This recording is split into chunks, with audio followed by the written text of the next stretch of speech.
Il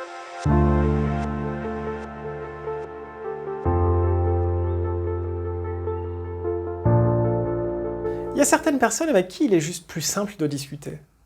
Comme s'ils avaient quelque chose qui nous mettait à l'aise pour qu'on puisse s'ouvrir. Vous connaissez probablement quelqu'un comme ça. Quelqu'un qui est vraiment attentif avec les autres, qui les comprend au point d'entretenir des relations profondes et sincères.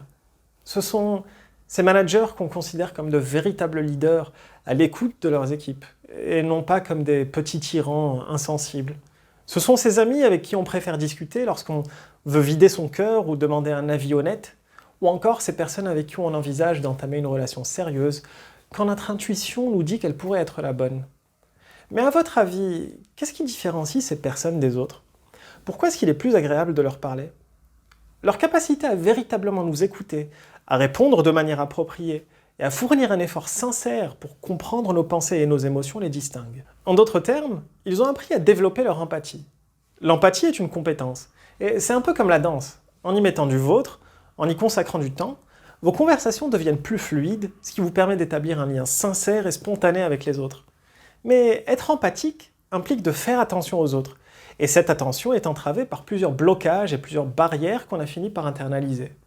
Par exemple, est-ce qu'il vous arrive d'interrompre les autres dès que vous n'êtes pas d'accord avec eux? Est-ce que vous préparez votre réponse pendant que l'autre parle? C'est-à-dire, est-ce que vous vous parlez à vous-même pendant que votre interlocuteur est encore en train de développer ses idées? D'ailleurs, quand je vous parle à cet instant, est-ce que vous êtes plus concentré sur ce que je dis, ou alors sur les jugements que vous portez sur la qualité de mon discours ou de ma vidéo? Quoi qu'il en soit, on a tous intériorisé des façons d'écouter qui sont contre-productives à cause de nos interprétations, de nos jugements, et qu'on en a fait une norme qui malheureusement compromet la qualité de nos relations. Je m'appelle Soufiane Alaoui, je suis consultant en développement personnel, et mon objectif avec cette formation est de vous fournir les outils dont vous aurez besoin pour développer votre empathie. Avec cette formation, vous découvrirez des directives importantes pour laisser de côté les comportements qui ne vous servent pas, et apprendrez à développer à la place une écoute active. J'espère qu'au terme de cette formation, vous serez en mesure de traiter les autres avec compassion et qu'ils s'ouvriront à vous en toute sincérité. Quant à moi, j'ai hâte de vous voir dans ma prochaine vidéo.